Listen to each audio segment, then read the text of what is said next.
10, 9, 8, 7, 6, 5, 4, 3, 2, 1. Liftoff.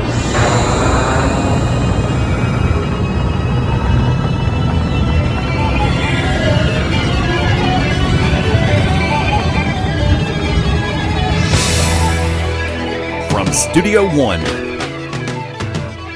welcome to the Beyond Ringside Tuesday Night Conversation. Yours truly, the Magic City Motor Mouth, your host and moderator for this fiasco of fun. Fast Eddie Layne on this side of the control panel. Folks, want to take a moment to say thank you first off to everybody who has been joining us on our podcast, on our replays. Podcast available through beyondringside.podomatic.com. Of course, the replays and recent interviews are also available on Beyond Ringside Radio. Check out beyondringside.com and you'll catch us right there. Ladies and gentlemen, I am being joined. I'm trying to figure the best description. A gentleman who has worn and still continues to wear a number of hats in the world of professional wrestling. He is a multi-time world heavyweight champion, a very prominent figure, live events and television, and now, through his direction, on DVD. Ladies and gentlemen, Scrap Iron Adam Pearce. Mr. Pearce, always a pleasure, sir. Oh, I appreciate you having me. I would have settled for the sexiest man alive, but you and I know that's a stretch. I don't gauge guys now, you know, hey. Now, if we were talking about Alyssa Milano, then I would say one of the sexiest women on the planet, but, you know, hey, just a little bit of a difference there, brother. Yeah, well, you know, I'd buy that for $1 too. Amen. I remember when you came on and I brought out the new question that we've been doing about the zombie apocalypse, and you gave your answer, and everybody who has heard you say that, it's like they're like, you know, he's got a point.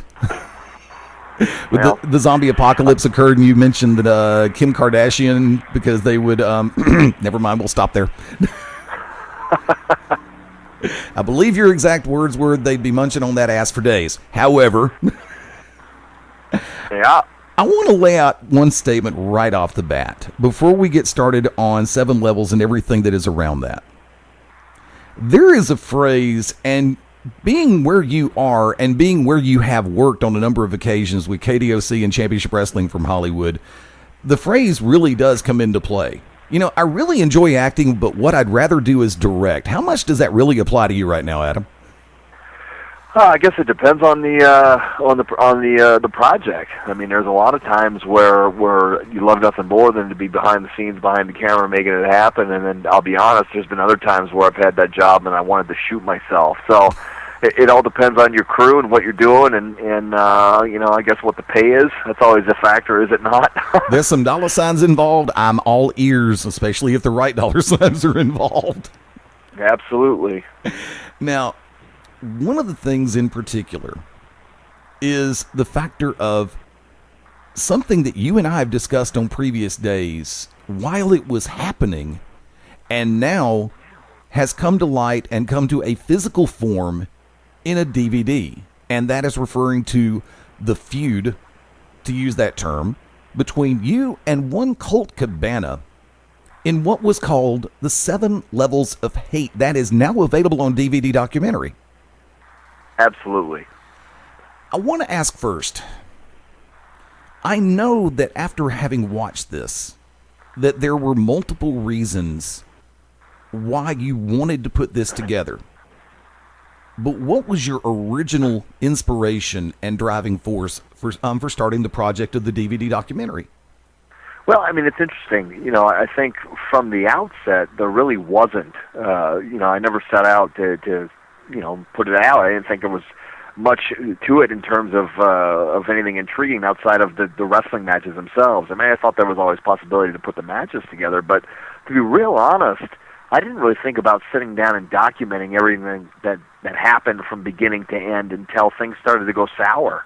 And once that happened, I figured, well, you know, maybe there is a kind of a human element to this, and there's a hook for wrestling fans outside of, just a normal, what I would call boring wrestling storytelling, and I say that tongue-in-cheek, but after 18 years, I've seen a whole lot of it, So for me, it wasn't so appealing, but once things kind of got crazy and then real life was impacted, and once you interject some real drama into things, I say, well, maybe there's something here, and I'm glad I went and got all that footage and put out the movie. The response has been great. Watching the closing credits was actually one of the reasons why I asked the leadoff question the way that I did about Hollywood. Directed, produced. I mean, you handled the majority of this on a solo effort. First off, when you first started to think about this and put it into play, did you realize what you were going to be setting yourself up for? No, hell no. In fact, I was such a control freak about this thing that I wanted to kind of immerse myself in the entire process. So from the actual first edits, actually the first 3 or 4 edits, to music choice, to shipping, receiving, postage. I don't know, dude. Literally, I know the intimate details of the people's lives at my post office now. Things I never thought I would get into. I'm glad I went through that process, but I can tell you unequivocally, without a shadow of a doubt, I will never do it again. Now, I'm going to go ahead and take from the DVD open from the version that I have on hand, and you missed a couple of disclaimers. Oh, did I? Yes. Which ones? Number 1, the top of my list, please keep your hands and feet inside the car until the ride has come to a complete stop. Packages sold by weight, not by volume. Price includes tax tag and title. Dealer keeps all rebates. Available in 27 different languages by pressing the SAP button on your remote control. You must, and my favorite one, this is one that I've used for years, you must be at least this tall to ride this ride. I'll have to use those on part 2. And of course, let's see, if you do not understand or cannot read all directions, cautions, and warnings, do not use this product. Please allow someone who can to assist you. Beautiful. No ticket, no That's a joke in and of itself. Yeah, it is. And of course, one that I keep forgetting after all these years, no ticket, no laundry. That's true. A lot of youngsters out there have no idea what you're talking about when you say that, but I do, unfortunately. Now, I noticed the one that you did put in there that really caught my attention right off the bat. All models over the age of 18. So you are 2257 compliant on that one, right? Hey, brother, I'm dotting I's and crossing T's. You know what I mean? Well, I saw that, and the first thing that popped in my head is, yep, that's Adam Pearce. Because it's a sense of seriousness built in with a sense of self-deprecation, which is something that you have really conveyed throughout every time you've come on the show, which I believe the count now is officially up to 5, right? Sounds about right to me. What I should have said was all models above the age of 18, or at least that's what they said. There you go. That works. We do not have to ID yet. It's wrestling, not some. We'll leave that alone. Now. Nailing straight into it, 2 words popped into my head within the first few minutes, and they stayed in my head.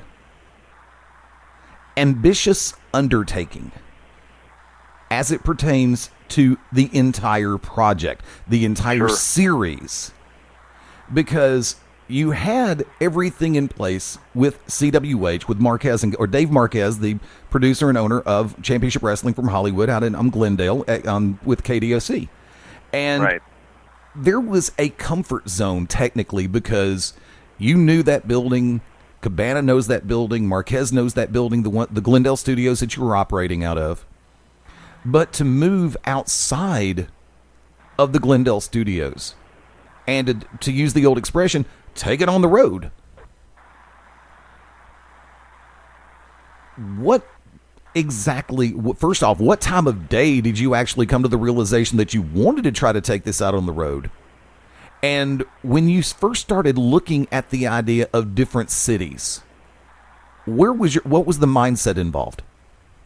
That part of the whole process was actually really simple. I guess the motivation for trying to do that and throwing that out there to begin with was to basically see if we could solidify people within the NWA to work together, get behind one singular angle and see if we couldn't make it a force in every promotion. Obviously for years and years, that was the way you did it, particularly with the National Wrestling Alliance. That was the whole premise behind having the traveling champion, and then building a series of challengers for them throughout the various territories. In this case, I thought it was an easy sell to have Cabana as that babyface, the Dusty Rhodes to my Harley Race, if you will, just out of sheer popularity and the notoriety that he had achieved on his own. And obviously the relationship between us over the years made it that much easier in terms of selling us as a package, because people were already having a semblance of what would come. So that was the easy part. The promoters themselves were all people that both Cabana and I were comfortable with and had worked with throughout the past 10 or 15 years. And once they got a sense of what we were trying to do, it was an easy sell. In fact, I don't think there was anybody who said no of the people that we initially went out to try and make this thing happen. I mean, I know it sounds crazy in the wrestling business to have cooperation between promoters, but I tell you, it was that part of it right there. I mean, that came together so quick. It was almost a no-brainer, and I'm almost shocked to say that today, but it was. I want to know where you've got the camera inside of Studio One right now, because you just actually took my fifth question right out from under me when you mentioned Dusty Rhodes and Harley Race. You actually, I kid you not, you did. Because as I surveyed the situation then, I compared Colt Cabana to a 2011, 2012 equivalent to Dusty. He was the likable, happy-go-lucky, who could turn on the seriousness, but everybody knew him more as the more light-hearted individual. Sure. I compare you to Harley Race, but also a hybrid between Race and Flair to a degree, because you do have your flamboyant side as far as, making the appearance. But when it comes down to it inside the ring, you work from a very grounded technical base, but you're also not afraid to go to the air. And sure. I saw that, and that comparison really just started to hit me a while back, and watching the way things came together in Sevel Levels. Catching some of the footage of the different matches as they transpired throughout that calendar year, I'm going, they've recreated Race Rhodes all over again. Because whether it be in the southeastern U.S., whether it be in the West Coast, when Adam Pearce is being Scrap Iron Adam Pearce, he is the one fans love to hate. Plain and simple. They know that you are the defining heel in that circumstance, except for when the setup occurred that everybody will find out when they see the DVD. And I'm referring to the Family Stone. Right. And so I'm going to leave that part alone. But how do you feel when you actually, you mentioned it first, but I'm following it up the way that I did. When you hear somebody making the comparison between Pearce Cabana and Rhodes Race, what goes into your mind when you hear that? I mean, obviously that's a huge compliment, I think for me personally, anyway, over the last 5 or 6 years, that's usually the comparison I get. Is I always get Harley Race and young Steve Austin, and I always say the Austin part's obviously because probably the bald head and the goatee. But to be compared to anybody of that caliber, I mean, come on, it's crazy, at least from my perspective, crazy to even think that. But I'm going to take the compliment, and I think that speaks to the kind of dichotomy that myself and Cabana have as performers, and just that pure heel babyface feel. It's very easy to latch on to that because it's simple, raw human emotion. And I mean, I think that's what made Race and Rhodes great as well. You had the very, very defined character roles that each one played, and played to a T. And I think that's a lot of what Cabana and I were able to do. You openly mention in the DVD the Shane Douglas incident with the National Wrestling Alliance World Heavyweight Championship belt. From a personal and a professional standpoint, personal first, what did that incident mean to you?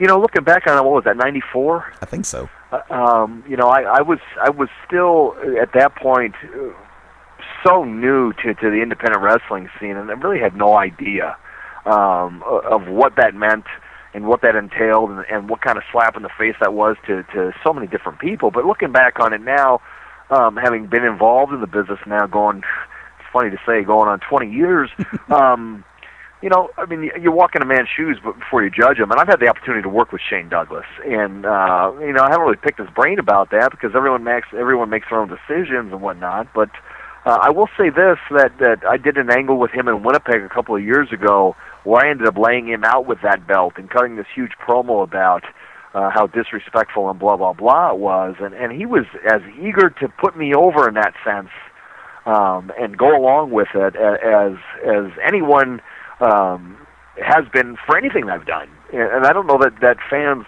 would necessarily think he would do that just based on what they think they know. So I got a lot of respect for Shane Douglas. And again, without having walked a mile in his shoes or knowing what the lay of the land was in the National Wrestling Alliance at that point, it's hard for me to cast stones considering what it ended up happening at the end of Sevel Levels. So it is what it is, and obviously it's a polarizing thing. But I have kind of a unique perspective on things now, so I don't know that I'm as quick to vilify Shane Douglas as maybe some are. It's been called the 10 pounds of gold. You call it Sweet Charlotte. Those are two phrases that have been used to describe the current and most popular incarnation of the NWA belt. Tell me first, in all honesty, what did that title represent to you when you won it the first time? And October 21, 2013, what does it mean to you today? You know, I think the easiest way to answer that question, and I know we're on an audio medium, but if you could look above my fireplace, you'd see it hanging, and it's still there. You know, the 10 pounds of gold that I wore for the majority of my reigns as NWA champion was gifted to me after my third reigns by the National Wrestling Alliance, and it's in a shadow box and it's above my fireplace, and it's probably the most important piece of my wrestling life, period, and always will be. It's the godfather to all my wrestling championships. It's my Sweet Charlotte. I named her that because I love her, and I always will. When the 7 Levels series started, we had seen best of 7 championship series done in pro wrestling and in sports entertainment promotions, but nothing to the level that encompassed technically 7 cities, 5 promotions, actually 6, I apologize, with 7 different stipulations. When you first put the plan to paper to consider it, what did you feel the possibility was that it would fly as well as it did? You know, I was confident in the people we were working with. And you know, once you have the support of the promotion staff and the people who are actually on the ground floor in those towns putting the shows together, I mean, and we in Cabana really had the easy part. We just had to show up and perform. So I didn't think there was ever going to be a problem considering the people we were working with and the buzz that was happening in their towns just when things were initially being mentioned to their fans. You know, I mean, it's just, you know, 7 different stipulations, but none of them were, you know, foreign necessarily to Cabana and myself, so it's not like we were walking into something we'd never done before. We were just doing it in different spots, really. And it was fun. It was great, and I think it varied what we had to do. I mean, it's, you know, if you're wrestling the same guy 100 times and you have the same match 100 times, by the time you get to that last one, you're sick of it. And I think it let us have some variety and kept things fresh, and more than that, for us anyway, kept it fun. Outside of Dave Marquez of NWA Hollywood, or excuse me, Championship Wrestling from Hollywood, NWA Hollywood at the time, who gave you the most encouragement, and also who offered up the most trepidation about the project and why? Again, I mean, I think it's crazy to think back. I mean, there was zero trepidation. We didn't have any snafus. Well, actually, I take that back. One of the matches was supposed to be for Greg Price at the Fan Fest in Charlotte. That would have been, 2011. And he felt, whatever year it was that he ended up canceling the entire Fan Fest, we had to move that match, which would have been in Charlotte. And luckily, Jeff Manning in Portland came through, and we ended up having that in Oregon. So that was really the only hiccup. But that said, there was zero trepidation. Everyone that was on board that we went through and contracted this thing for was behind it. And like I said, I don't think anybody was really worried about making their money back. In fact, quite the opposite, which is awesome. Now, At that time, Championship Wrestling from Hollywood, KDOC, Glendale, Los Angeles, California, the second largest media base in the continental United States. New York being 1, LA being 2. With the product that was being put out at the time, there were people up and down the internet, myself included, and the rest of my crew here at Beyond Ringside included at that point in time during that chapter, were wondering what it would take to get a syndication deal for CWH. Now, the way that I'm looking at putting Sevel Levels in play, having the initial chapter there,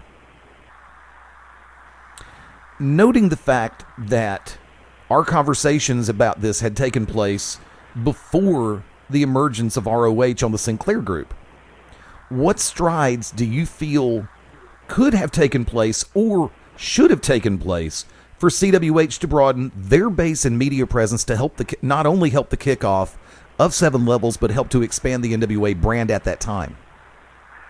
I think a lot of that assumes that there was a desire on the part of Championship Wrestling from Hollywood to grow beyond LA. And frankly, there wasn't. Marquez had tried that a number of times in a number of different iterations from 2008 going forward, trying to get the NWA brand to get behind and support a national, quote-unquote, television product. And quite frankly, it failed every time. And there's a lot of blame to go around for that. And I think Dave, having found a niche with KDOC in LA and finding the right numbers and the fan base growing in LA, figured that's good enough for me, and I'm not going to waste my money, time, and effort trying to make something happen across the country for people that weren't necessarily going to carry their end of it. And that's just me speaking for myself. Now Dave has done some other things, and there's MAV TV and whatnot, but it's a different landscape and a different time. But at the time, he was completely confident and comfortable in saying, we're going to keep this in L.A., and we're going to keep the money in L.A., and we're going to do it our way and not have to answer to anybody else. And I supported that at 100% at that point. On and off the record, and of course at this phase it's on, one of the conversations that you and I had in previous days, as well as conversations that I've had with other people involved in situations with the National Wrestling Alliance at that time, in that chapter, felt that there was a slight tug of war, to use that expression, between the East Coast and the West Coast. Trowbridge and Barons being on the East, Marquez being on the West, and the little bit of you had some champions that were based out of the Eastern U.S. You had some champions technically based out of the Western U.S. Did you ever feel that there was a tug of war at that point? No, and the reason why I say that is because I think there's a misconception. There was one champion based out of the West, me. Right. The problem with labeling me a West Coast guy is that I do less than 10% of my work on the West Coast. Right. So, to me, that never made any sense. And to people who were labeling me a Marquez guy, and there were guys that did that a lot, I mean, I can't tell you how badly that pissed me off more than anything else. Again, if you looked at my schedule and the volume of dates I was doing as NWA champion, and then cross-reference it with who I was doing them for, Dave was at the bottom of the list. I showed up for TVs, that's it. And any of the political infighting and all that shit that was going on, pardon my French, was simply a waste of breath. And it's irritating. Obviously, you can hear it in my voice. Yes, I can. Even irritating to this day. In the DVD, one of the statements made by Dave Marquez is, quote unquote, Adam Pearce is the guy to carry the championship on television. Professional feelings aside, how does that statement hit you as a person? I mean, it feels good, partly because I believe it. Especially for the majority of the time that I had it, and just it's no secret. Dave would be a friend of mine until I'm dead, wrestling or non. So anytime you got somebody who's got faith in you, it feels good. Absolutely. I've got to ask the question: when it came down to the KOD, when it came down to the taping or the show at CWH, where Cabana took the title. And he said the first round's on him. And the milkman came out and started, I'm trying to remember the exact, I think it was like over 60 or 200 quarts of chocolate milk were handed out. Oh, God, it was more than that. It was like 500 at least. What was the shock factor and the reaction that you saw and that you felt when the chocolate milk was being handed out? I don't think there was any shock. As I said in the movie, the people were ready for it, man. The energy in the building was perfect. It was an exact culmination at the right point, at the right time, with the right people in the right place. And I think the respective buzz and the aftermath in terms of attention and notoriety and the respect, and I think that's the big word, the respect that the NWA had at that point, doing it that way, speaks to that. You know, it was what you want to do when you're writing a story and you want it to culminate at a high, because it absolutely did. I mean, it was a great moment. You know, I came up with a phrase after the first year this show was back on, that Beyond Ringside was back on. The phrase is opportunistic marketing. Do you think that type of marketing, taking advantage of every opportunity, taking advantage of any opportunity, is lost in pro wrestling in this day and age? I think it's lost in business. I don't think it's limited to wrestling. I mean, again, man, when the iron is, when do you strike? You strike when it's hot. You know what I mean? When it's hot is when you hit it. And I don't think that's limited to wrestling. I think that's any business, right? So, I mean, obviously you can point to a million instances in wrestling where you think, you know, the people are hot for one thing, and then for whatever reason, promoters or promotions or whatever get in the way, and you know, you miss opportunities. And certainly we discussed a lot of that in the movie. But yeah, I'm not sure that's necessarily relegated strictly to wrestling. Now, a loaded question. How do you feel the phrase applies to Sevel Levels, the DVD itself? The DVD itself? Yeah. Huh. Not sure. I never thought about it. What do you mean? Taking advantage of an opportunity to get the right sides or the most sides of a story out. When, in this day and age of the internet, you've got opinions flying coast to coast in a matter of seconds. You've got the Twitter wars and the Facebook war of words, and you've got all the he said, she said stuff. Right. And the way that I look at the documentary is the factor of these are our words from our mouths from that point in time. This is what we were trying to do. This is what happened, and this is how we tried to set the situation straight. So let there be no doubt, yes, we're taking advantage of this opportunity off of a great 7-match series, but we're also going to take the time to clear the air and set the record straight from our perspective. Yeah, I think there's obviously some truth to that. You know, although it wasn't like we had the 7 matches and then it was like, damn, let's jump off this and sell a DVD. I mean, it just didn't happen like that. And I think if there were more than one person, you know, in control besides me with you know, a faster turnaround on things, I mean, I would have got the thing out a lot faster than I did. So in terms of opportunistic marketing, I think it would have been great to have been able to, you know, do what we did in Australia after the 7th stage, and then the next day have a DVD to release. That might have put sales through every roof possible. But you know, we did it the way we could, and I handled things as best I could, and it's out there now. People can see it if they have. I'm sure there's people out there who still have no idea who might be curious. So it's there for the taking. I want to take a sidestep for a minute and break away from the current topic, and I want to go to something that started a little bit, it set you on your heels for a little bit, and you felt that you needed to set the record straight, for which I respect and commend you the way you did it. And I'm addressing the furor from the fan bases, multiple fan bases, when you made an appearance on Impact Wrestling. Sure. There, myself included, a great number of people who thought that you would be, and still could be, easily be, a viable asset to the Impact Wrestling roster. However, in my eyes, I also see every window can be a positive window. And not many saw that logic.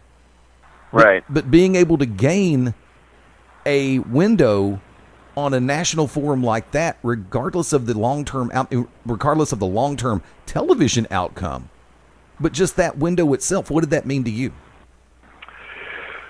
You know, that was interesting. I think that was for me anyway, it was interesting to really look at and get a sense of what wrestling fans know versus what they think they know. And I don't mean that as a slight or a knock, but it was evident to me in the hours after I made the appearance the first night on Impact. Number one, the kind of support that I got was amazing. But number two, God, so many people don't get it. Just don't get it. The window is always positive. In fact, I'll ask you, I don't know if you've been paying attention, do you know where I was yesterday? I have not been on Facebook today. Okay, well, let's just say I was at a pay-per-view yesterday. So, yeah, like, there is no negative in what happened with Gut Check. Now, I'm not going to dismiss the idiocy that I think the Gut Check angle is and was. Yeah. Thank God it's over. $200 T-shirt. Right.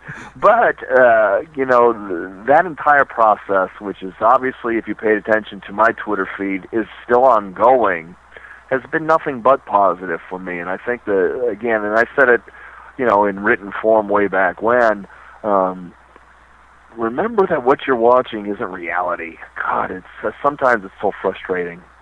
San Diego Chargers football is reality. We think.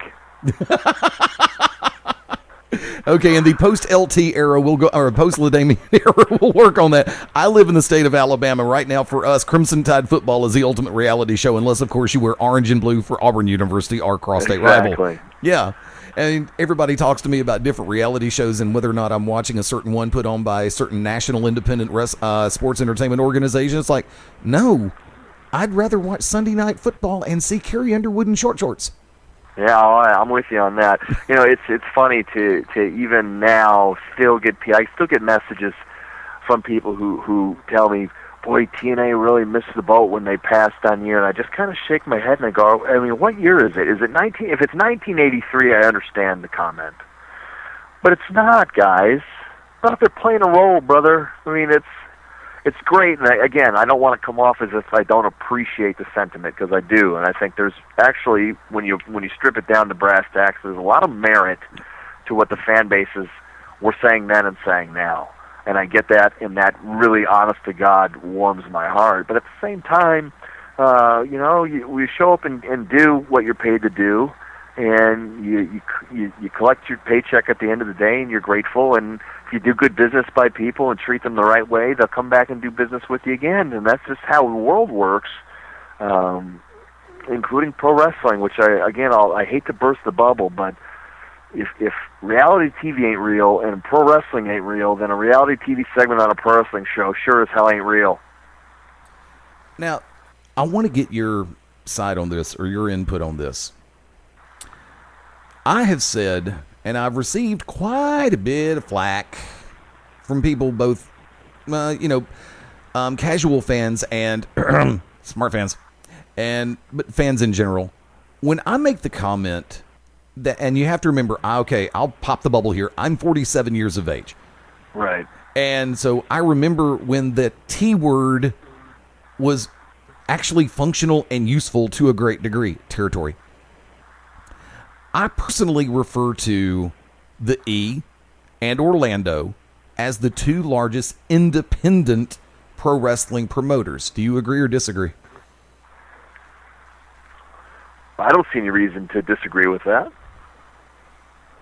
Because they're just, the one in Stanford just has a multi-million-dollar budget, but they still have the same roster that an independent show would.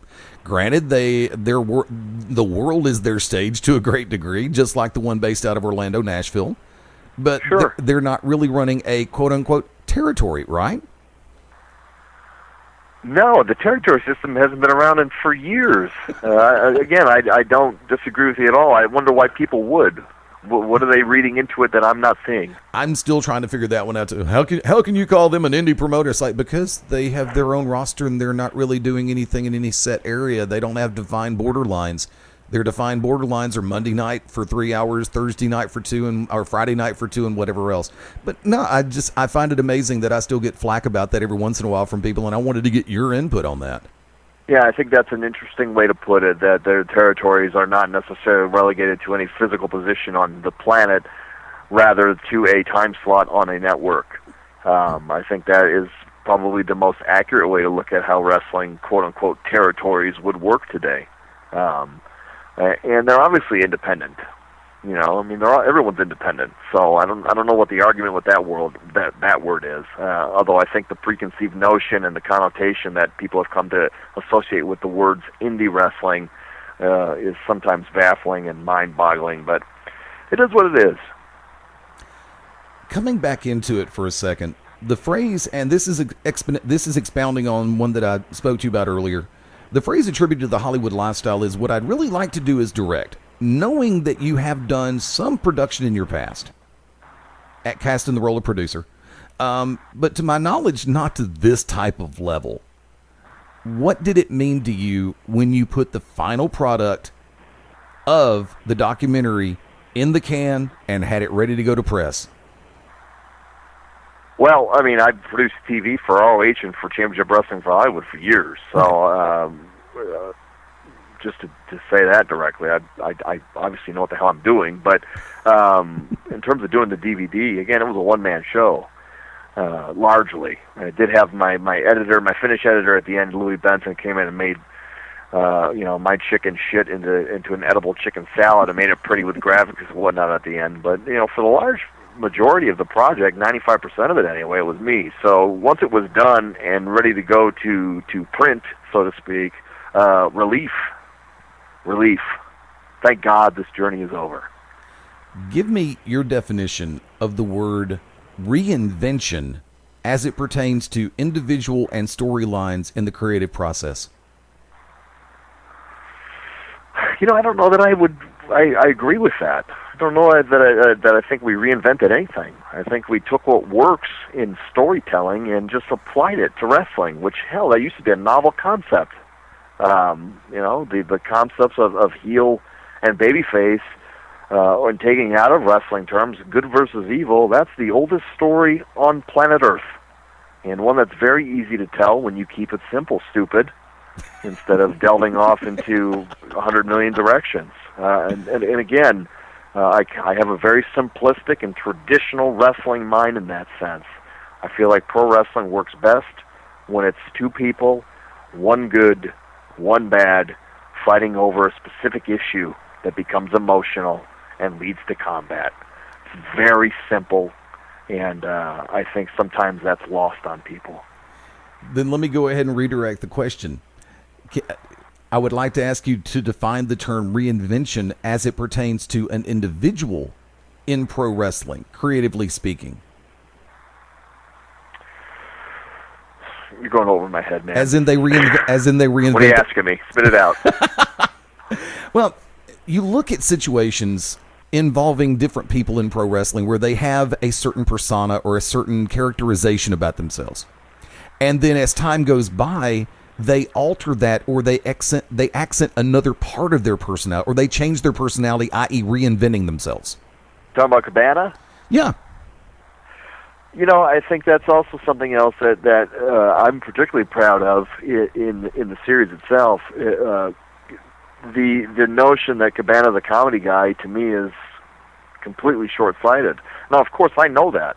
I was there from the very beginning of his training and have seen him progress and mature as a performer in varied circumstances and in different situations, both on the independents in the Midwest, then on to Ring of Honor, and then obviously he went into the WWE system for a while and then came back to Ring of Honor under my direction, which I had the book at that time, and then throughout the Sevel Levels series itself and other NWA stuff that I was a part of and that he was on as well. I mean, I know what he as a performer is capable of, and I also know, being the architect largely of the series and of the story arc, the situations that I like to see him in, if that makes sense. Yes, it does. And I think the series allowed him to kind of not reinvent himself at all, because he's already got the tools, rather exposed to people who haven't seen him in those situations just how deep he can go and how far away from comedy he can get and be credible at the same time. Dude, again, I could beat the Colt Cabana drum all night long because I'm such a big fan of him. I think he's easily one of the most varied performers out there, and it's sad to me almost that most fans only see him one way. And it's my hope that through the movie and the matches themselves, as a part of the discs, as a part of the set, that people get to see a side of him that for whatever reason, very few have had a light shed on for him. So I'm a huge fan of Cabana. Absolutely. Now, this is almost going to sound like a redundancy, but this is the way that I wanted to ask the question as it pertains to what you just answered. During Seven Levels, we saw an evolution of Colt Cabana, going from more the happy-go-lucky type of individual to a more focused and more determined type of professional wrestler. Was that one of your secret goals in this series, to bring out a deeper side of Colt and to give him and his fans an outlet to explore other facets of his personality? Maybe indirectly, but honestly, that's part of the story arc, and there's got to be layers to things, I think, if you're going to tell an effective story. And I'm glad that you asked that question, because that tells me that you were picking up what we were putting down, so to speak. It's like any great World Series, the protagonist and the antagonist have different levels of confidence, and those things are destroyed at some point or challenged, and then you persevere and you come through, and that whole type of struggle, that internal battle between the two. Man, we wanted to take people on a roller coaster of emotions, hopefully on both sides of that good versus evil dynamic. And the fact that you asked that question tells me that, at least in terms of Cabana himself, we were able to convey that gamut of emotions that was taking place throughout the series. And I'm glad that you saw it. Well, I was able to see on your side of the board as well, because this is something that you and I have discussed on more than one occasion on this show. I brought up different facets of Scrap Iron Adam Pearce, whether it be, the cocky, arrogant champion, guess what? You ain't taking my toys, or kind of like the Tony Stark style, don't take my stuff. Or you've got the other persona that I think was during the first interview that I actually brought up was Pearce, Texas Ranger. Right. And, yeah, I'm still not going to let you forget it. And we see, for those who have followed your career to a certain degree, we see those sides of you. But in Seven Levels also, especially when you laid out the challenge, single cam, half lit, the graphics coming across the screen at strategic points, the music in play, that was a dramatic side, and it almost showed I'm not threatening you, I'm guaranteeing you that one of us will never be the same after this. And I actually put that one up for Oscar consideration, if that's okay with you. But I appreciate it. I think, and this may go over wrestling fans' heads somewhat, and hopefully it doesn't, but I think there's an extremely powerful strength in vulnerability, and I don't see enough of that in pro wrestling. If that makes any sense. It does, actually, because in that promo, I believe the way that I first saw it, because I remember when you first put it up on YouTube and posted it on Facebook and linked it on your Twitter, actually primarily Facebook, I saw a silent but vocal determination, but at the same time I saw a silent but less verbose desperation in the way you came across in that. Man, just, we're tugging at different heartstrings, right? We're trying to, obviously, all of this is a sales pitch to try and drive people to the box office or to buy a DVD or whatever. So you want to, as a performer, dial in to whatever, number one, the stories you're trying to tell, but do it in a way that allows people to gravitate towards that in a real and tangible and emotional way. Can we get people to relate? Period. I think the strongest storylines, not just in wrestling, but on any television show and sports, are those that the everyday, John and Jill, or Jack and Jill, whatever the hell names you want to use, they can relate to it. What can we relate to, and why? and those are the things that people invest in emotionally, monetarily, whatever you're going for. And again, I think that good versus evil story, just the interaction between Cabana and myself made that so much easier to do. Yeah, I believe that a mutual friend of ours, Bill Barron, said it perfectly one time during an interview here on Beyond Ringside back a few years ago, when he just simply said, "Give me something to believe in." That's it. Yeah. And that simple psychology, and I'll say this about on the national scale, 7 days a week, it is so lost. But yet you come down to, and I'm using that phrase so loosely here, you come down to the independent level, to the shows that take place on a local or state level, and they understand, a lot of promoters and a lot of wrestlers/workers understand the concept of, yes, we know that's what we need to do, and that's what we're trying to do. But unfortunately, on the national scene with the so-called Big Two, they seem to have gotten so far lost in trying to push the forced drama, where they don't let it become, or where they've forgotten how to let it be organic in the way that it builds. And that was something that I've seen in the Pearce Cabana feud, was the fact that you put the building blocks in play, but by your own admission, you took the time, you made the investment, you wanted to go long form with it, and you let it build and escalate in an organic manner, and the crowd came along for the roller coaster ride, right? That was the desire, and I think largely we were able to achieve that. Wrestling on television today is a much different beast than it was when you were a kid or when I was a kid. I mean, the things that you and I grew up loving about professional wrestling simply do not exist in today's television products. And I'm not saying that's good, bad, or indifferent. I'm just saying that it is. Are you ever going to get a legitimate 10 or 11-month storyline or feud, quote-unquote, on TV? No. And to those who would point out and say John Cena versus The Rock had a one-year build, I'd like to see what the build was. Yeah. Things that happened like every 3 months, that's not building anything to me. Nope. But again, that's different strokes for different folks, and I'm not saying that what they did was good, bad, or indifferent. And when you look at the buy rates and the money that WrestleMania did that year, obviously something's working. It's just not something that necessarily makes my palate happy, if that makes sense. I'm going to hit thin ice on this question.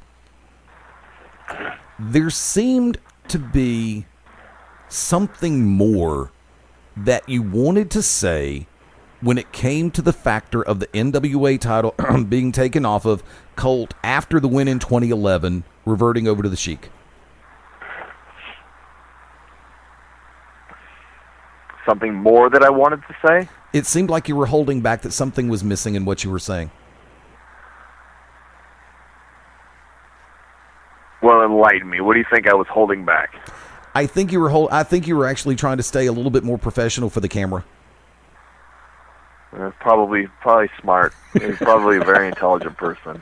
My go-to line on that is, we only had so many minutes available on the DVD. I couldn't put everything in. And more pointedly, specific to that scenario and that entire situation that was happening, well, that wasn't just relegated to me. I mean, I still have hours of footage on that specifically.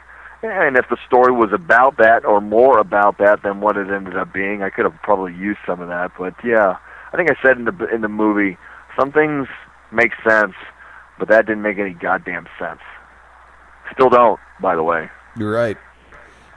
Because if that was one of the parts, because when you had the situation with the Sheik, and I'll leave that name at that.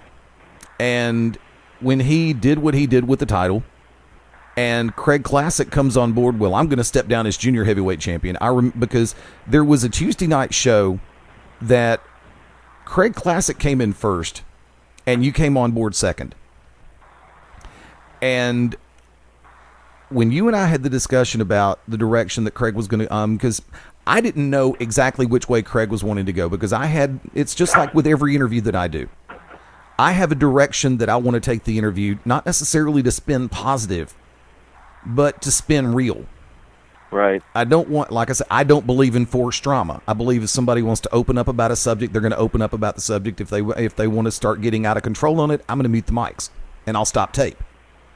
And I'll say that on air and off air, just like I'm saying it right now. And that was something that, and I know that in the direction where you were, I lost myself for a second. Bear with me. But remembering that timeline,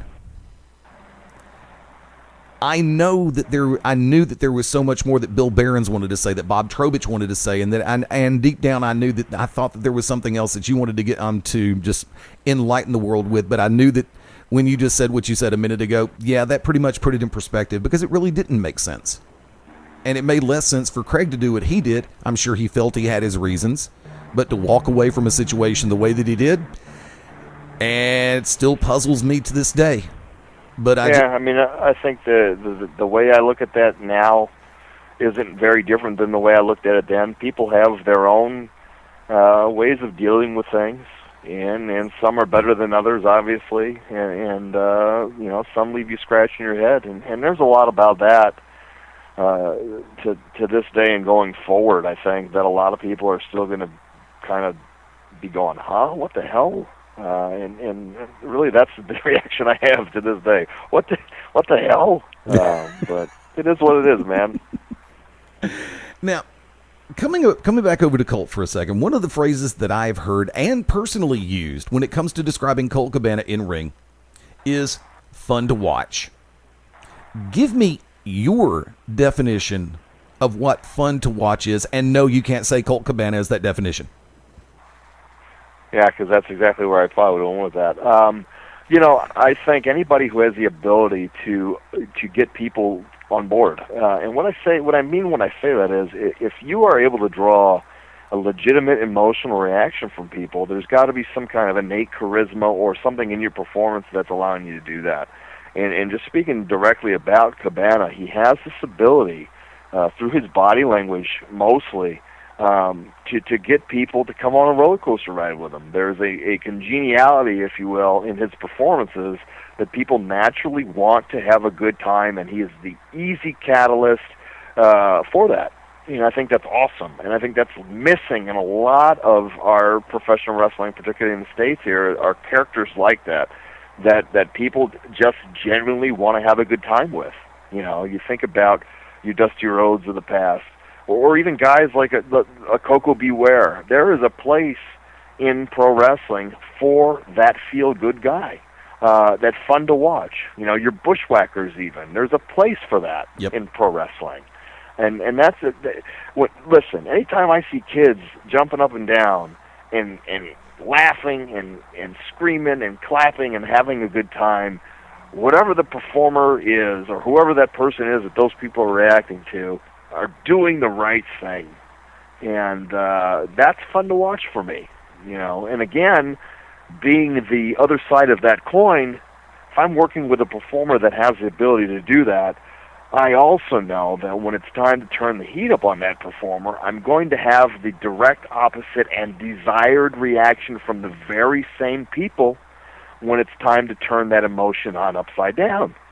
It makes for such an easy performance, or an easier performance, I should say, than it would with someone who maybe isn't as connected. And obviously that's a lot less fun. Going back to the series for a second, choosing LA, of course, obvious for level one, kick it off at home. What were some of the, we've talked about some of the other cities. Noting that at that point in time, Tennessee, Florida, Georgia, the southeastern U.S., had some strong NWA promotions during the existing regime of the NWA. What led you away from coming to the southeast with that? Scheduling. Nothing but scheduling. I know Bill Behrens had his druthers. We would have been down there. It was just simply, logistics had to line up too. And the dates that promoters were running had to cross-reference to connect with both myself and Cabana's schedule, which is varied, and obviously he comes from a different part of the country that I do. And so, desire notwithstanding, the actual sitting down with a calendar and being able to line everything up had to make sense too. And you know, I mean, there would have been some great places to go and some obvious places to go that we couldn't simply for that. And I think the Southeast is one of those places. Now, I know it's mentioned on the DVD, but during, I believe it was your third appearance on here. No. Yeah. The site, and this was when all the hullabaloo started taking place, for lack of a better word that I can use on a PG environment. That's a great word. What was the deciding factor to go across the pond to Australia? You know, it really came down to, you know, when the decision was made by the NWA that we weren't going to be able to finish that thing up in L.A. It came down to finding a promoter that was going to be able to do it within the time frame that we were working with. Again, it's not like we had open schedules and could just pick whatever day we wanted. We were pretty limited at that point and locked in into what was available. Again, with me and Cabana's schedules being busy and varied, you know, it just ended up lining up well with promoter Ben Gilbert down in Melbourne. And he had the date. It wasn't the exact date. I think it was I want to say it was a week removed from what it was going to be, but luckily we were able to switch a couple things around, and it wasn't too far out of the realm of possibility for either one of us, Cabana or myself, to do that.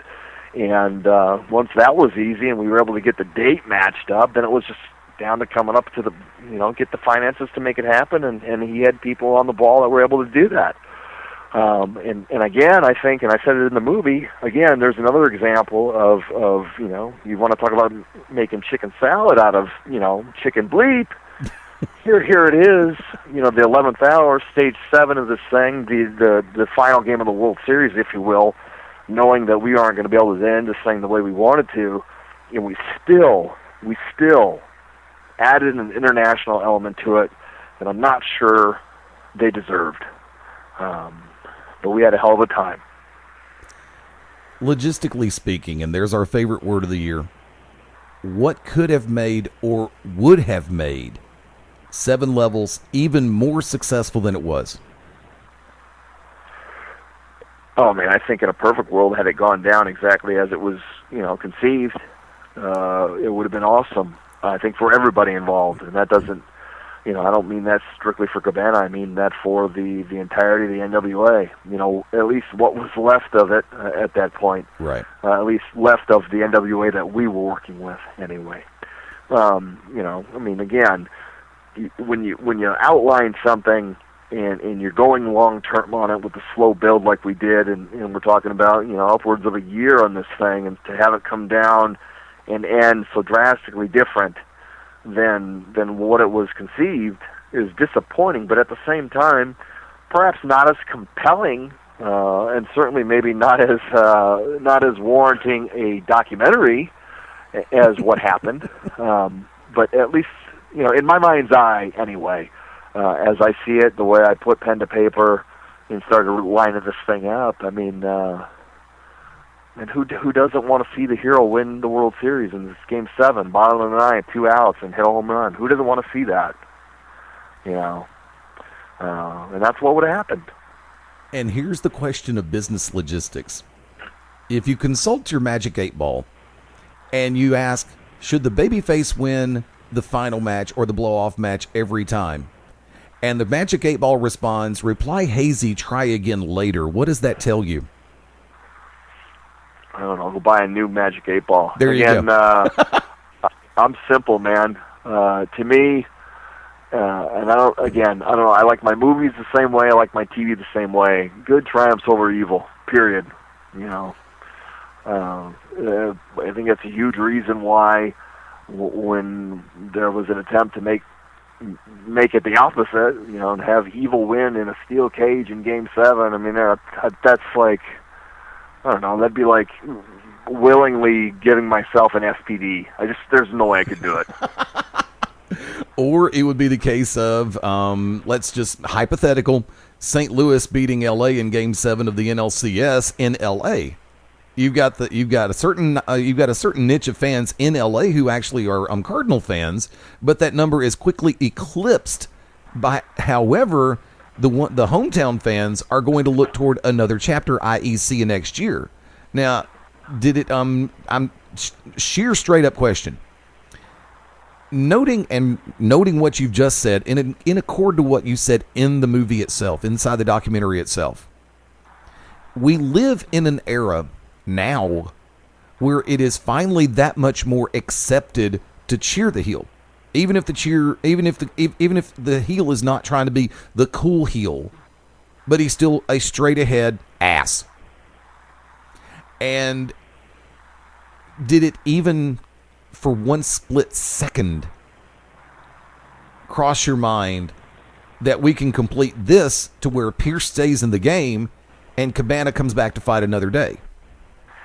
You know, there are parts of the story, and I'm not going to skirt your question because I think it's relevant and I think it's a good question and there's an answer for it. The way I'll answer it is I'll say there were parts, points anyway, during the creative processes of this thing where we were unsure whether or not it was actually going to go 7. And the reasons for that, which aren't in the movie, because frankly it's nobody's business, had to do with, you know, whether or not Cabana and or myself were actually going to be available on the independents in order to do so. There were a lot of things happening behind the scenes and in various places for the both of us during the bulk of this time that this series was being put together. So, you know, we left it in a way. Again, here's why I love simple booking, because it's simple to change as well. Right. So you don't get too crazy with it. We could have changed it. People questioned, you know, the babyface winning the first 3 matches. Now, knowing what I just said to you, now you understand why. Yes. You know, and then when certain things maybe don't happen, then the heel comes back and it's 3-3, and you're still got that 7-game scenario. And I think, and here, the frustration, had it gone back to LA for the 7th match, where I get a much bigger babyface response than other places, would have made for a very interesting 7th match in the sense that it would have been split. It would have felt like college football. Right. You know, it would have felt like Michigan, Ohio State with me and Cabana, as opposed to, 80-20 for Cabana. It would have been much closer to 50-50. Right. And then, you know, there's a different emotion there too. So, yeah, I mean, there were things that were going on outside of the NWA drama, just in our own personal lives, that could have impacted things and changed things up. But again, it worked out the way it did. We make the reference to the name Bill Behrens a couple of times. I've brought him up. Noting what he said in the video itself, I want your personal definition of the term, the Kool-Aid of being champion. Very simple. When you are a mark for yourself, and those that fall into that category simply just don't understand wrestling, or really, I mean, it's probably anything really in life. When you get to the point of arrogance to a detriment, that's drinking your own Kool-Aid.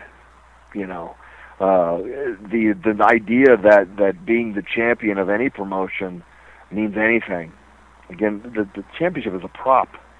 And if you wake up tomorrow and if I woke up tomorrow and looked above my fireplace at the 10 pounds of gold and believed that I was the real, honest-to-goodness World Heavyweight Champion, I would implore somebody to show up in San Diego, California with a shotgun and put me out of my own and I'm sure everyone else's misery. Because that's exactly the attitude.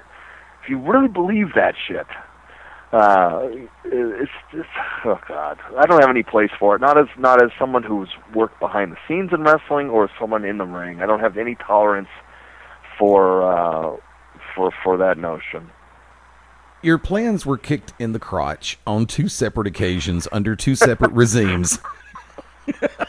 I like the way you put that. Thank you. Absolutely.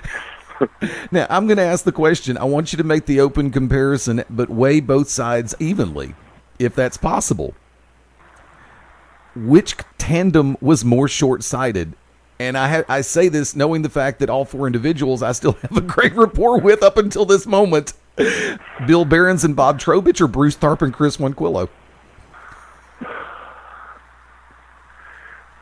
Oh man, all things being equal, I think about the reaction that the wrestling industry really gave the first title change from me to Cabana in 11, and just the outpouring of positive attention on the brand at that point. It's hard to, you can't ever recreate a moment, you know what I mean? So even as wonderful as the 7th match series could have been and ended up being, I don't know that it ever would have touched the natural support, the organic support, the overwhelming support that first title change got. And I don't know that it's fair to lay all the blame on just those people that you mentioned. Ultimately, though, somebody's got to make that decision. And I certainly don't think it was a good one then. I do respect it, although difficult to say that. I do respect it. The Bob Torbich deciding to change the belt to the Sheik, knowing the respect that he had for Eddie Schumann. Yeah. And when you watch the movie, you'll get a sense of what that story is. I got it. One thing that I didn't say in the movie that I'll say here is I knew Eddie Schumann since I was 17 years old. So I still have a huge respect for everything that he was to me and also to his family. So I get it. I understand. I just think it was a poor decision at the absolute worst time. And that one still lines right up with the shitter for me, and probably always will. When you allow emotion to interact with business, what is the first thing that's compromised? In wrestling? Yes.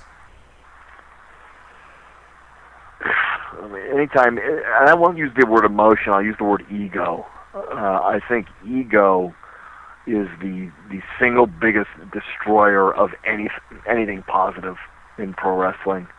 Again, we are out there telling stories. We are not out there doing actual combat, and there are not, at least on the independent quote-unquote level of the wrestling business, there are not 7-figure dollar amounts that are changing hands based on this stuff. We're out there largely trying to appease our own desire to perform more than anything else and deliver product to wrestling fans that may be different than what's on television. But the minute you open the door and allow ego to get in there and allow things to turn into a pissing contest, and then once that happens, then the emotion comes into play, and the hurt feelings and the anger and the woe is me. I mean, it just turns into a literal soap opera over something that is supposed to be a cooperative. It just ruins it. It ruins it. And, I've seen my share of it, absolutely. Colt, during the movie, brought up the idea of social networking and pro wrestling, especially as it pertains to his world. Of course, he's got a wildly popular podcast, The Art of Wrestling. He's got, always fun to listen to and read stuff that he says on his Twitter feed. And, of course, going to the website and seeing some of the exploits and some of the other stuff that he posts. Now, something you and I have technically discussed before, but for the sake of this interview, put into perspective how you feel right now about the correlation and interaction of social media and professional wrestling. How much does it help? How much does it hurt? And where is the mind of Adam Pearce at when it comes to that? I think it's a huge benefit in 2013 for anybody who's out there trying to sell themselves. And again, we are selling a product. Your performance, your persona, what you bring to an event, that is what you're selling. And social media allows you to really take that into your own hands. You don't have to rely on somebody to sell you. You have the ability through these different mediums to do that yourself. Now, there's a way to do it, and there's certainly a way to piss people off using it. But for me, anyway, specifically, the use of a Twitter and a Facebook and a YouTube channel serves to drive my business. It serves to drive what I'm trying to sell people, the T-shirts and the DVDs and the promoters that I want to buy essentially my performance and put on their show, it's very easy to market it to those people using your Facebook, using your Twitter, using your YouTube. And I think those that aren't doing that in 2013 are really putting themselves behind an 8-ball. And again, I'm not necessarily a huge fan of what the internet represents as a whole, and specifically to pro wrestling. I was never a fan of the message boards and the dirt sheet, quote unquote, usage of the internet. But again, if you don't adapt and evolve with the times, and that's where we are in 2013, for better or worse, then you die. And just looking at the T-shirts that I've sold, I know that if I don't have internet presence, I probably don't sell damn near as many. In fact, I know that to be fact. So it's a tool. And like any tool, you have to be seasoned with it. You have to understand what it's used for and use it for that, and kind of keep everything else off of there, if that makes any sense. I have to ask, whose idea was I'm a scrap daddy girl panties? All mine. Okay. All mine. I'm taking all the credit for it. And I'll take all the criticism for it as well. And it was born simply out of...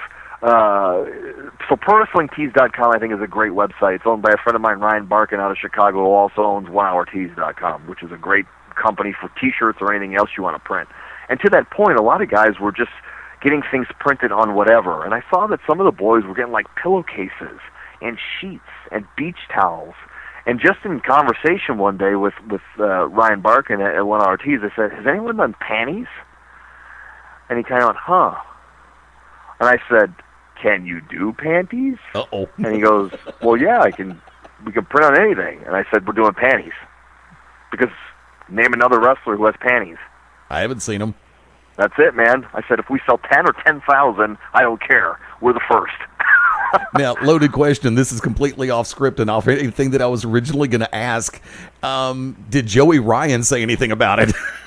No, but you would have thought that Yes! that would be perfect for Joey. Yes. Right? For the persona. Why wouldn't he do that? I don't know.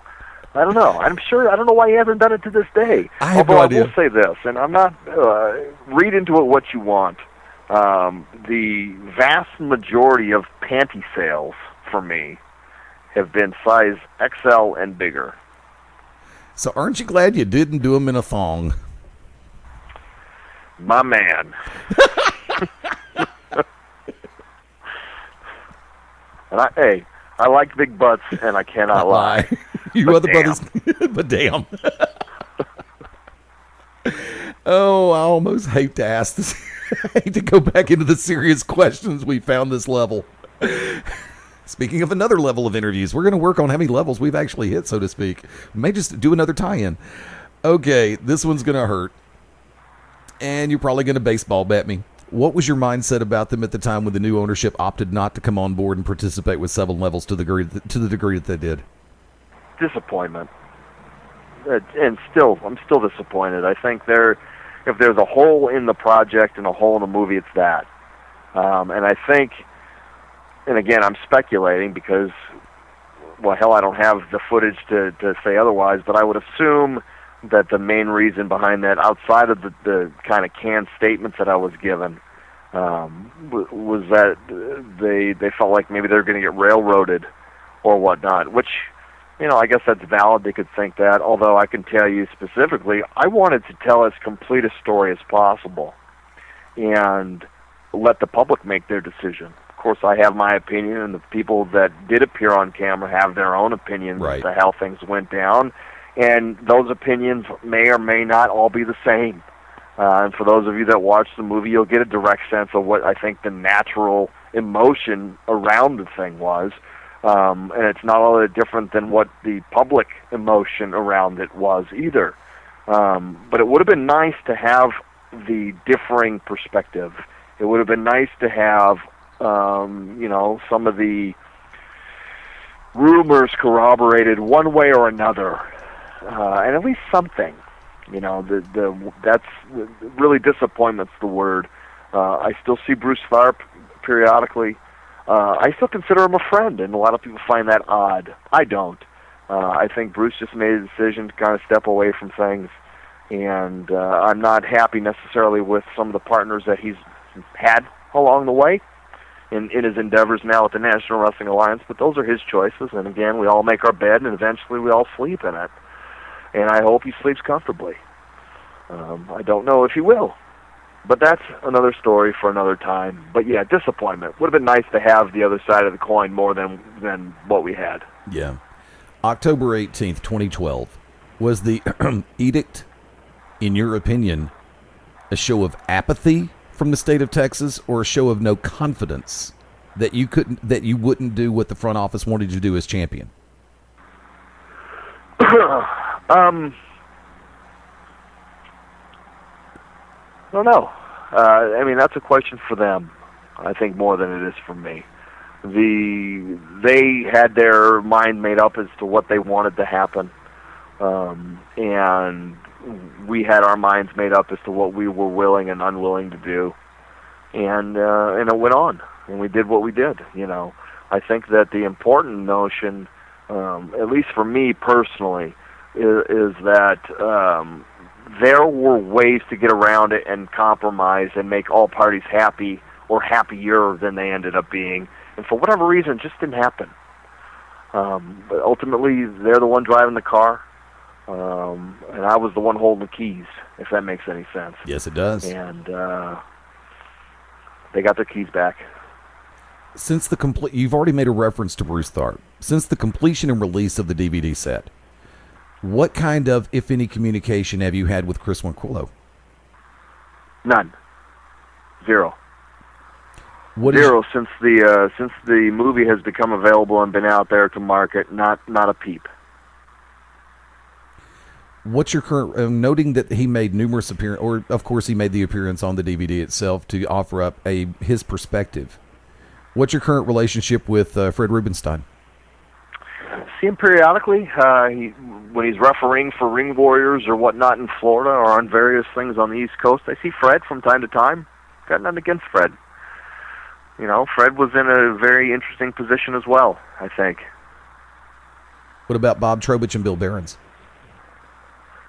I talk to them periodically as well. I mean, I think it's evident when you watch the movies right, what side people fall on, and I mean, naturally, you would probably keep more in touch with that. I have nothing but respect for Bob. If I was to single out someone within the NWA and say that this person has done the most for me, I think it would be hard for me to argue against Bob, and for that I'm eternally grateful. And Bill, I was just in Georgia not too long ago, I think at the beginning of the month actually, and had some correspondence with Bill, so we talk from time to time. Hindsight being 2020, do you personally wish that you had said or done anything differently with the DVD, with the documentary? It's a little long for my taste. I could have cut about, if I would have ixnayed the Sheik stuff and the historical perspective of me and Cabana going way back 15 years ago, I probably would have saved about 20-25 minutes, which might make it easier for fans to digest. But the other side of that coin is, you don't necessarily have as much perspective on things as you probably should to understand the frustration going forward with what ended up happening in the series. So that was kind of my executive decision to leave it all in. Outside of that, I mean, I don't know, technically speaking, if we could have had everyone shot in 1080i with Dolby Digital, it would have been great. But that said, I don't think you're going to find anything on the DIY level that touches what I put out. No, you put out a good product, and I'm not saying that because you're here. I'm saying that because it's the truth. But I also will sit back and agree with you the fact that, okay, I'm going to agree with a facet of what you said. I believe that the backstory and the let's get acquainted period with Adam Pearce and Colt Cabana needed to be there. Because of the fact that if you just basically dive right in and say, this is this, this is this, this, and this, you're still going to have, well, you could have left the door, if you had not put it in there, you could have actually come back later with a more expansive DVD, including more of the real history with Adam Pearce, Colt Cabana, and that entire group. And I think that it would definitely be something that true wrestling fans who understand, Colt, you're going to love me for this, the art of wrestling and the art form of wrestling, thank you, Wicked Nemesis, one of my tag team partners, they can understand the dynamic of the friendship and the business relationship between Adam Pearce and Colt Cabana and see where you were going with that, all the way back to Sunday, March 6, 2011 at the Glendale Studios when Colt Cabana defeated Adam Pearce for the belt the first time. And the storyline that built up to that moment and everything that has taken place beyond that point. So, yeah, in my humble opinion, leaving it in there was a great idea. It definitely gave you a solid building block to help tell the tale. Right. And this is what I call my 3-2. Bottom of the ninth, bases loaded. Here's your 3-2 pitch. Aside from the personal friendship, aside from the professional relationship, aside from the knowledge of his popularity in the IWC, the Internet Wrestling community, what stood out to you to convince you that Colt Cabana would be the perfect fit as the protagonist in this entire thing? Why Colt Cabana?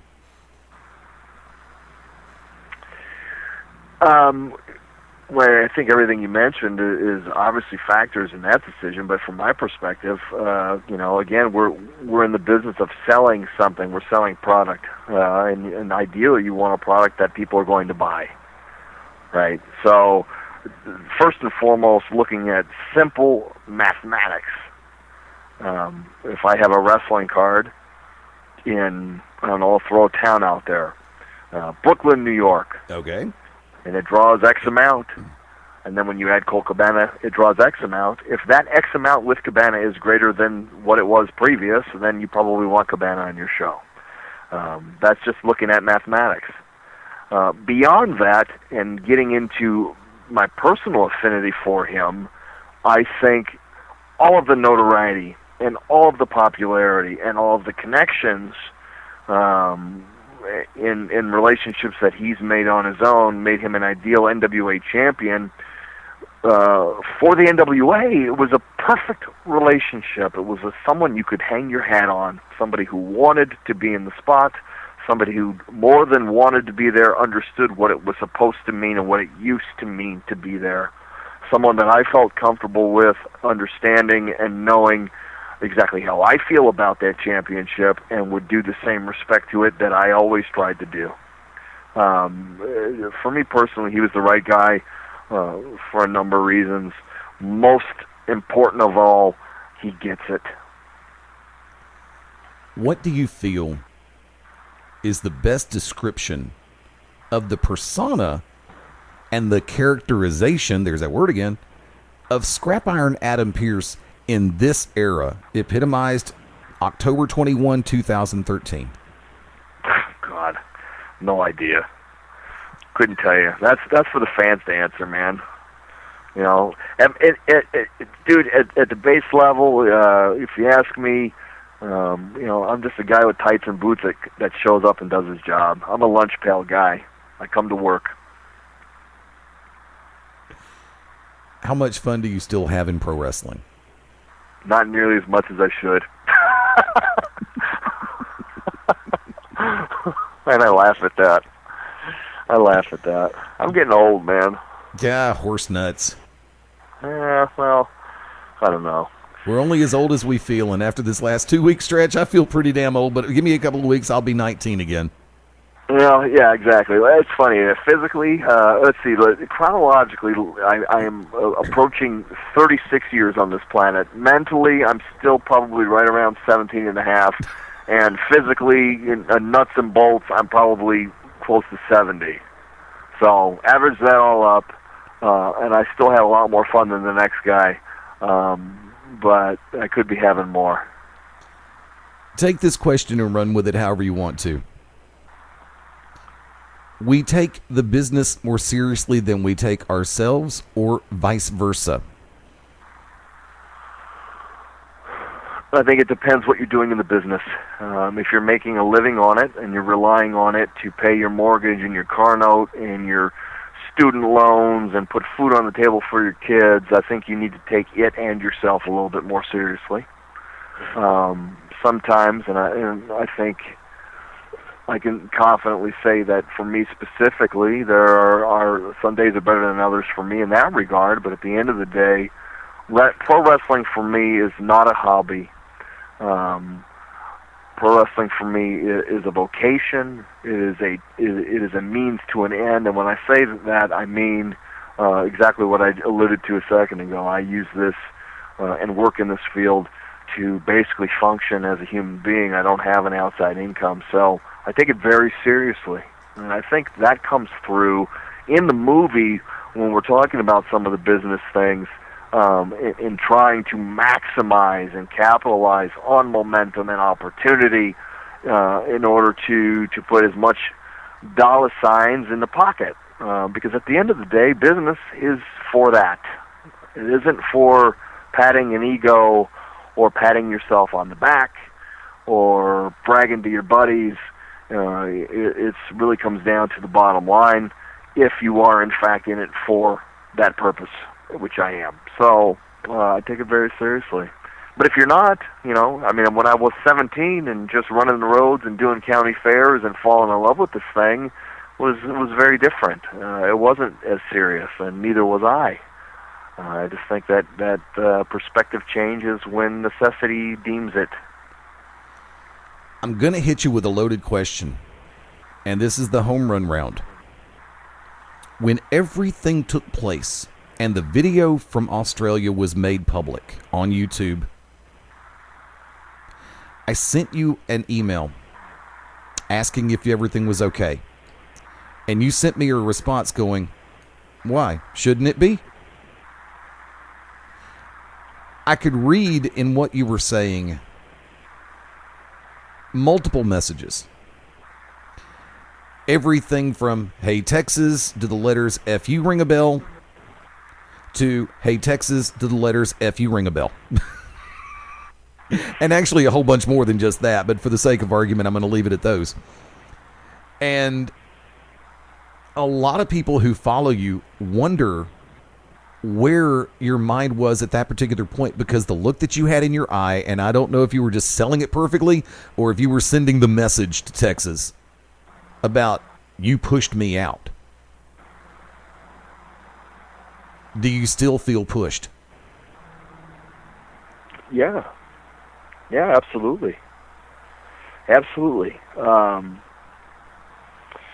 again, there's so much that could have gone into the movie that didn't. I think that footage, what happened at the end of that match, okay, when you look at, again, a signpost, and again, notoriety, exposure, visibility, all the things that I worked for 5 or 6 years of my life to bring to that title, on the way out, I brought in spades. There was so much positive, I think, to be taken from that one specific moment, should the powers that be at that point had enough foresight to take what we were giving them and use it to get somebody else over. I mean, anybody with any wrestling experience, and I think that's the operative word, and it's different now. God, I hope it's different now for them than it was then. If there was anybody there that had half a brain, they would have jumped all over what we were doing, because again, and I think I alluded to it in the movie, it's not like they didn't know. They knew what was going to happen, we just didn't know what was going to be said. I think that's the beautiful thing about pro wrestling, is that the improv part of it is huge, and that's when the real emotion hits, and then what happens happens. But it wasn't as if people were blind to what was going to happen. And I mean, Haggis ended up getting the championship after that, but it was supposed to be Wayne. And I said to Fred Rubenstein, if I'm you, I get Wayne in front of a camera now. You got a week. You got to get him in front of a camera now, have it in a can. As soon as this thing goes on YouTube, yours goes on YouTube. 10 seconds later, boom, piggyback off of this. And they did nothing. Nothing. Missed opportunity. Mm-hmm. Missed opportunity. Aside... Yeah, oh yeah. Yeah, I mean, again, it didn't end the way any of us wanted it to, nor did it end the way it had to.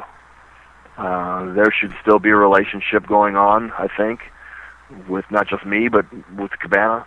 And as I said a couple of minutes ago, I have had zero communication with really the one driving the bus in the NWA right now since this thing came out. None. Zero. With the exception of July 21st at Metro Pro for the 2 out of 3 falls match, where, of course, you were sick as a dog. Yeah. In a 2 out of 3 falls match. Which was your favorite one of the series? The third one. Stage 3. I Quit match. So, yeah, the I Quit match in Minnesota. Yeah, it was just a good night, man. Good house. Real good house. Working for people that we cut our teeth for, you know what I mean? It was a comfortable place, a hot crowd. It was fun. And, when you get to sit down and watch that one, it comes off real well. And I think we told a really interesting story.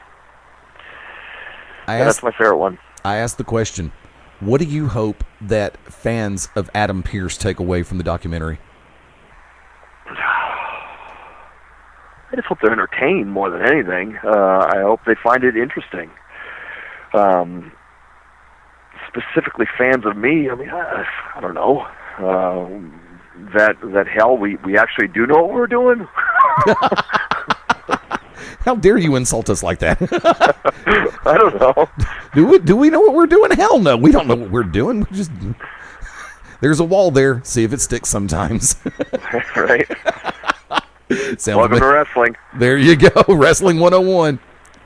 Now, as it stands right now, the DVD, of course, there were 2 levels available. The VIP package, which has been long since sold out, and I don't know if you plan on trying to bring back something of that ilk to where you can get another top tier package going again. But how are the sales going for the full edition? Quick, going fast. I reordered. I put a tweet out, I don't know, a couple hours ago. I had to do a reorder because I was back ordered and sold out, and I got my shipment in, and now I have less than 100 copies in my hand again. So, the thing has surpassed pretty much every expectation that I had for it, which is a good thing, or a bad thing, depending upon if you like putting postage on envelopes. But, yeah, man, you're never going to get a complaint out of me for this. This is obviously a labor of love for a lot of people, probably more so myself than everybody else, and it's been amazing. And I would love to bring the signature edition back, but that means I'd have to pay Cabana to sign more posters. No comment. Yeah, where's mine, damn it? Now, do you have any other style of distribution plans? Are you planning to take it to different festivals around, in different areas? Yeah, there's been a lot of interest, and thankfully, of the fine fans in the Northeast at the I want to say it's November 22nd, and I don't have a calendar in front of me, but the week before Thanksgiving in New York, the Rock Saw Film Festival. It's going to be going Thursday, Friday, Saturday, Sunday. It's all wrestling, which is the first time it's being done this way in Midtown Manhattan, downtown New York City. Nice. I'm proud to be a part of that, and also on the week before that, November the 15th, Saturday, I think that is, in Chicago, I'll be screening it at Lisa Marie Varen's or Tara from TNA or Victoria from WWE, whatever you want to know her as. Right. Her restaurant, the Squared Circle in Chicago. I'll be screening it there as well. The 15th is a Friday. For a matinee showing, which would be great. So, showings in Chicago, New York, and then where everything else comes up, man, I'm open. Hit me up. Find me. You want the movie? Come talk to me. Now, in-ring appearances you've got coming up. I'll leave it a couple days for Australia for 2 weeks, and then again, I wish I had my calendar in front of me. See, if I was professional and I actually knew what I was doing, I probably would have all this in front of me, wouldn't I? But that's all available. You can find that on my Facebook. I'm pretty solid through the end of the year, and then, as I have for the last 5, we reevaluate and see what happens next. Now, for those who are able to order and are ready to order the movie, where can they find it? 2 spots. If you want the full Monty, the package, the movie itself, plus all 7 matches, the interviews, promos, and behind-the-scenes stuff that go along with it. Only place to grab that is at www.7levelsofhate.com, and that's all spelled out. If you don't know how to spell 7 Levels of Hate, I don't even want you to order my damn DVD. I want you to go back to school. If you just want the movie itself and you don't like DVDs or having the discs around, you can get the digital download of the film itself. That is sans the matches, the promos, the backstage, the fun stuff. That is available exclusively at highspots.com. They've been extremely helpful in this process, and I can't thank them enough. First off, thank you. It has been an honor. It's been a lot of fun having you back on, and it's like I told you from before we went live with the taping that I was going to ask very pointed and some poignant questions throughout the entire thing, and you've 505 over the center field wall all over again. And well, I appreciate you having me. I mean, we could have had more questions about Kim Kardashian's ass. That would have been fine too. No, no. But now everybody can keep track of you, of course, at Scrap Daddy AP over on Twitter. Give them the rest of the addresses. I don't know. It's on Facebook. Plug my name in, you'll find it. It is what it is. ProWrestlingTees.com/Adam Pearce. If you are a lovely lady, and I know I mentioned that the majority of the panties were size XL. All I'm saying is that they're available for you. So if you're big, large, whatever, come get some, baby. They're there for you. I'd like to ask you to lay out one closing comment as it pertains to the DVD itself, to the entire documentary itself of 7 Levels of Hate. A direct message from Scrap Iron Adam Pearce directly to the fans as it pertains to the video. What would you say about it? You know what? I wouldn't even say anything about it. I would just simply say thank you to the people who have supported the project, supported Cabana, supported myself. For those that want to kind of get a deeper understanding into what it is that 7 Levels of Hate was versus what it became, those of us out there in the wrestling community that kind of want some of the unanswered questions finally answered, now is the time to do that.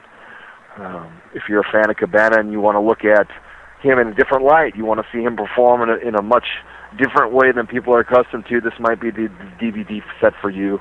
And if you just want some fun, old-time, old-style wrestling, stories told the way they're supposed to be, in my opinion, then 7levelsofhate.com is the place for you.